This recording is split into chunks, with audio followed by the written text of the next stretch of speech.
Shalom, my friends. It's David Mencer, Israeli government spokesman for the National Public Diplomacy Directorate in the Office of the Prime Minister. If you've got questions, please put them in the chat together with your outlet. I've just got a couple of items to share with you before that. Firstly, on sad news of our fallen soldiers, IDF casualties since the start of this war have unfortunately risen to 731. Sergeant Major in the reserves, Ronnie Ganizut, was aged 36 years old, and from Givat Shmuel, he fell in battle against Hezbollah in southern Lebanon yesterday.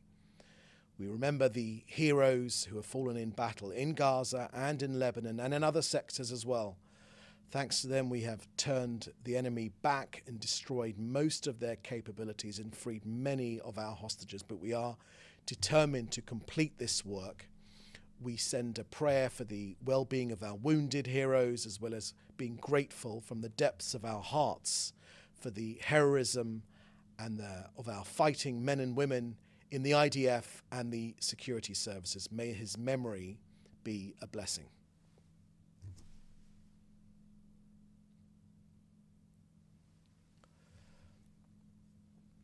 To Lebanon now, and an update that I wanted to share with you. IDF intelligence has found that Hezbollah is operating out of outposts marked with the logo of the NGO, Green Without Borders. Green Without Borders, as an NGO, is supposedly working to protect Lebanon's environment by planting trees.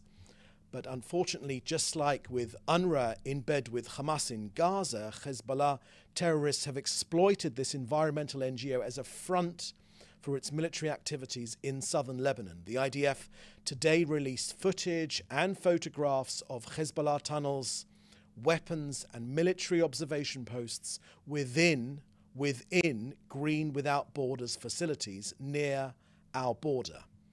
You can be sure as night follows day, cue the pseudo-outrage from environmental campaigners against Israel. The IDF have carried out targeted operations to dismantle these Hezbollah military assets within Green Without Borders facilities, including weapons and underground infrastructure. Next, on the latest figures of Hezbollah attacks upon this country, rocket fire in our north. 2 Israelis were killed yesterday in Kiryat Shmona, civilians, while out walking their dog. So that gives me the grim task of updating you on casualties in the northern sector from Hezbollah aggression from Lebanon.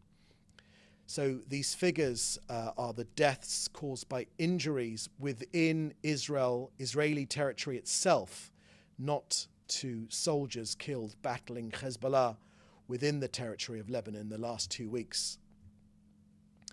53 Israelis have been murdered by Hezbollah.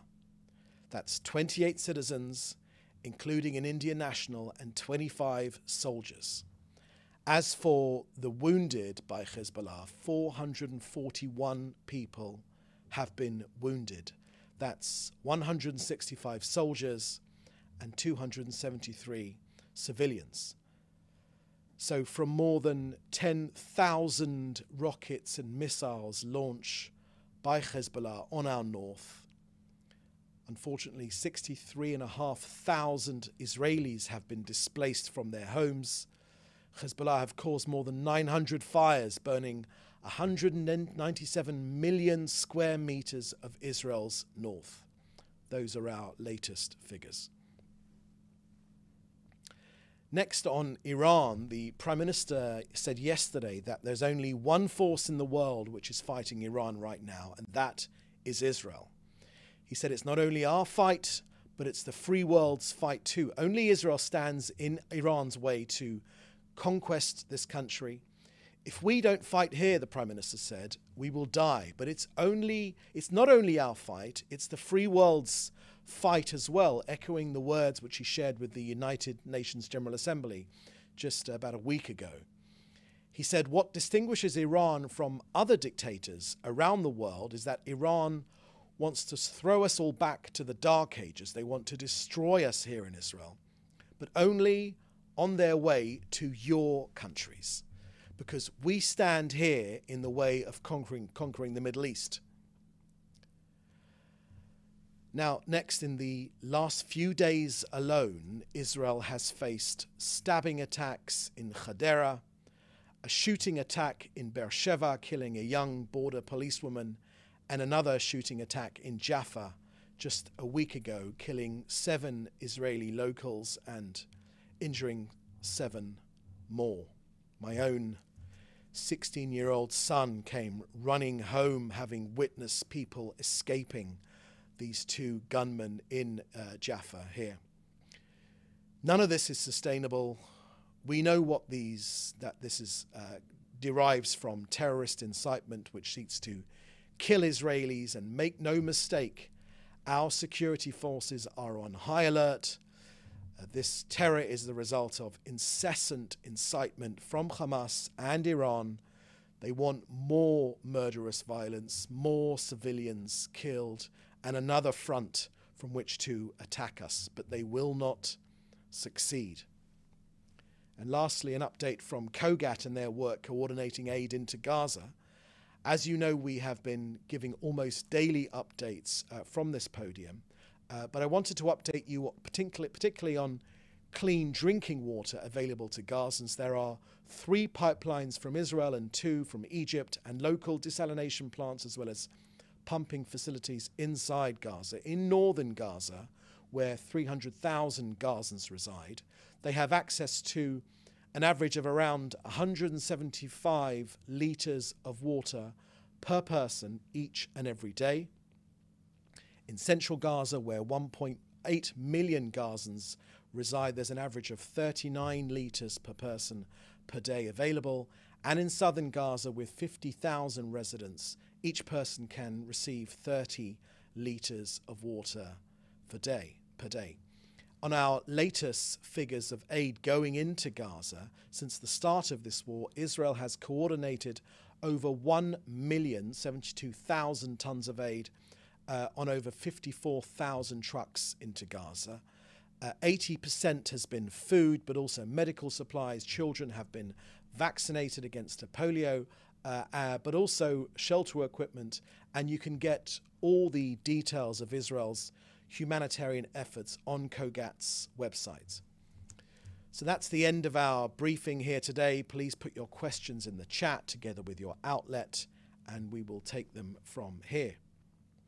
First question, let me just see the next question is, first question here is from Silvia Brasca from LA7 Italian Network. UN force accuses Israel of fire on Lebanon HQ, which wounded 2 peacekeepers. What can you explain about that? Thank you for that question, Sylvia.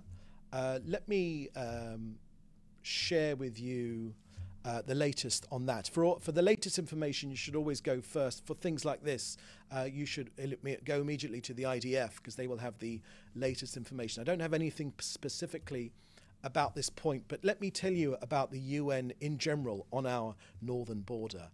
After the last war against Hezbollah in Lebanon, there was a United Nations Resolution 1701. Key to that resolution was the UN deploying a force on our northern border inside southern Lebanon. It's called UNIFIL, and its purpose was to ensure that Hezbollah did not exist between the gap between the Litani River and our southern border. On our northern border, they've never fulfilled that task. UNIFIL have been an abject failure, as evidenced by the more than 10,000 rockets which this country has received from Hezbollah. And it's important to note that there is no border dispute between Israel and Lebanon. The blue line, the United Nations blue line, the border between our 2 countries is precisely where the UN asked us to put that border. Israel withdrew from Lebanon 25 years ago, as our Prime Minister has made clear. So the UNIFIL force there has been an abject failure. And if you want more details of this incident, which you mention here, Sylvia, then I recommend you go straight to the IDF. Next, from Linda Gradstein from the Voice of America. Is there any thoughts of allowing Palestinians to return to work in Israel? And are you concerned about the Palestinian economy collapsing? Thank you for that question, Linda. I haven't got any update for you on that particular question. I can say to you that to this day, to this very moment, 1 year and 2 days on after the October 7th massacre, the Palestinian Authority has not found a single moment to condemn the murderous, terrorist, outrageous attacks of October 7th. They simply have not condemned them. Now, as our ambassador to the United Nations made clear just yesterday on the floor of the United Nations, what are Israelis to think of that? The Palestinian Authority, which Danny Danon said are supposed to be the more progressive, more liberal, the people which we can do business with. What are Israelis to make of that? That the Palestinian Authority has not found one moment in the last 1 year and 2 days to condemn the murderous, barbaric attacks of October 7th. Not one moment. Need I remind you of the terrorism which we faced from this genocidal enemy of Hamas?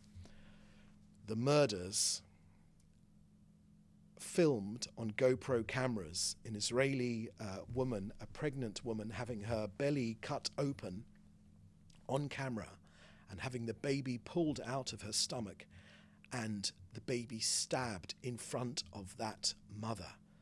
Okay, this is the sort of barbarism which we are fighting here. Now, not once has the PA found a moment to condemn these murders, not once.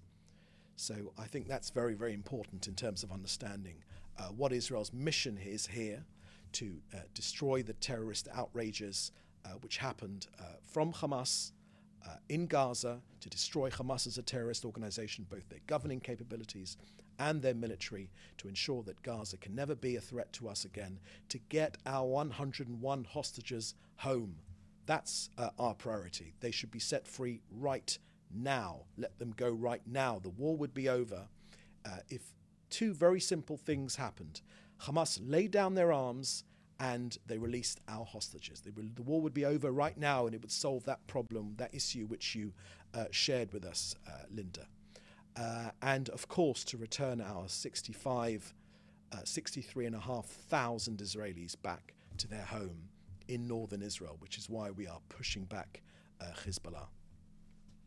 Next, Melanie Lidman from Reuters. Do you have any information about the Israeli American British journalist arrested in Beirut? Has he been deported anywhere? And was Israel involved in any way? Thank you for that question, Mel. We haven't got anything particularly new to add on that particular story. The reports which I've read were that he was found in Lebanon with an Israeli ID, but is also a British citizen and a US citizen. We haven't got anything to add from our end. We haven't got any update on that whatsoever, except for the fact that it is illegal by Israeli law for an Israeli citizen to visit a country which unfortunately we are at war with right now. That's the only thing I can add to that one. Okay, next question is from Linda Gradstein. Can you tell us any more about Israeli plans to retaliate against Iran? Thank you for that question, Linda. Let me share with you what I can share with you. Firstly, on Iran,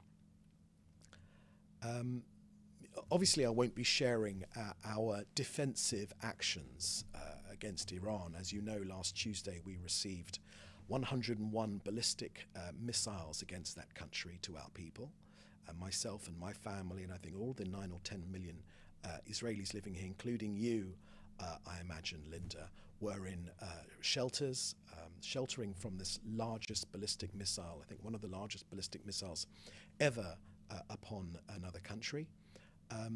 So I don't like the word retaliation. I like the word defense, and that's the word Israel prefers, because Israel has both the responsibility and the right to defend itself and to respond to this Iranian aggression. The Prime Minister's made exceedingly clear on a number of occasions. Israel is able to hit every single part of Iran. Not because we have any wish to have any war with the Iranian people. The Iranian people are not our enemies. The Iranian people are victims of the Iranian regime, which subjects them and tries to keep them in the dark ages, with limits on the freedoms of women, with limits on all the sorts of freedoms which we take for granted in civilized, in democratic countries. But it's twice now that Iran has launched hundreds of missiles against this country. I say to you clearly, Linda, that no state in the world would tolerate such an attack against our citizens and our cities. And we know as well that all of this war is because of Iran trying to hold on to power. The Iranian axis of evil, they have declared their intentions to destroy this country, and they're operating towards that end, and they formed a stranglehold against this country. We know who their proxies are. They're Hezbollah in Lebanon, they're Hamas in Gaza, they're the Houthis in Yemen, there are other militias from Iraq as well. So Linda, it's not a state secret to say that we're on high alert here, and we will exact a heavy price for any aggression against this country from any arena. Right now in Lebanon, we are carrying out a focused, limited ground operation, and we are also operating against other terror targets. In Lebanon in particular, adjacent to our border, but we are eliminating the threat which they pose to our towns and to other places in this country, in the north, but also other places as well. Okay, next question here is from Joel Pollack at Breitbart News. The White House readout of the Biden-Netanyahu phone call did not mention any discussion of what to do about potential strike on Iran. Was it discussed, and what can you tell us? Thank you for that question, Joel. Yes, indeed, the Prime Minister and the President spoke yesterday. I will repeat what I said yesterday, that the US and Israel share a healthy and productive relationship between two great nations. Our contacts are very frequent. Our contacts are at every single level of government and society. Our nations are the closest of allies. Our militaries are coordinated. We share the same goals. They're our enemy, Iran, here, but they're also the US enemy as well. And we will certainly keep you posted about any future discussions. Next question from Joel Pollack. There are reports that Israel has taken a more assertive negotiating posture on hostages, and that Israel be willing to end its campaign against Hezbollah in exchange for the release of all the hostages by Hamas. Is there any credibility to these reports?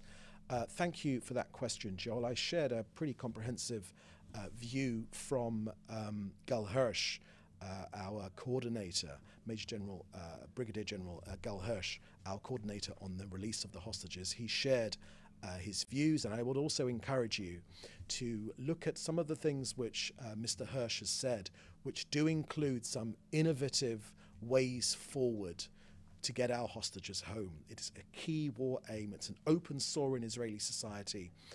We receive all of us know their names. We know their faces. They need to be brought home right now. The war would end right now if our hostages were set free, and also Hamas would lay down its weapons. So, final question here from Joel Pollack at Breitbart News. Yom Kippur is a time for reflection and improvement. Is there anything Israel should have done differently leading up to or responding to October 7th, 2023, and what would it be? Thank you for that question. Firstly, on Yom Kippur, it is true that it is Yom Kippur on Friday night. It's the Jewish people's Day of Atonement. It's also the day when our country was attacked for the infamous Yom Kippur War, once again taken by surprise. So let me take this opportunity to wish Jewish people who are marking Yom Kippur over this weekend from Friday night and Saturday a Gmar Chatima Tova.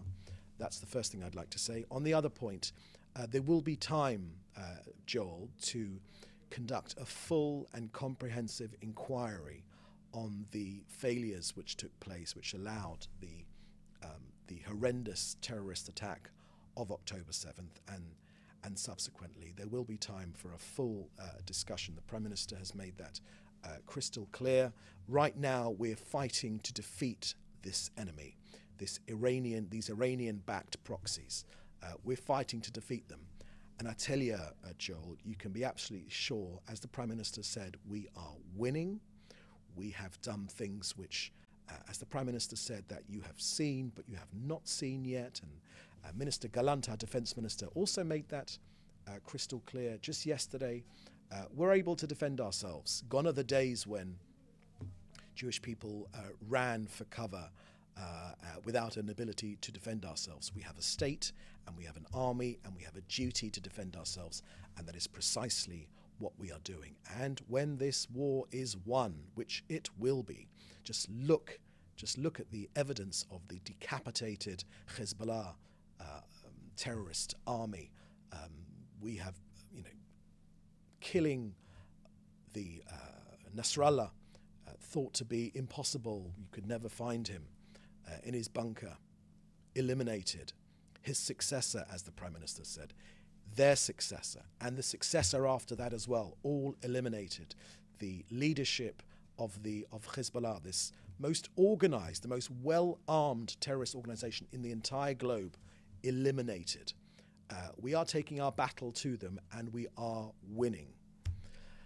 And there will be time for the investigation, and it will happen as has happened in the past. But I've got nothing to add on that particular issue right now. Okay, are there any more questions? I think I've taken all the questions. Have I? Just scroll up to the top. No, just scroll up to the top. Nothing more. Okay, so that's all the questions. So in the meantime, thank you for joining us. Gmar Chatima Tova again for people who are commemorating Yom Kippur on Friday night and Saturday. And please join us for the next briefing, which is likely to be next week. Thank you. Bye-bye.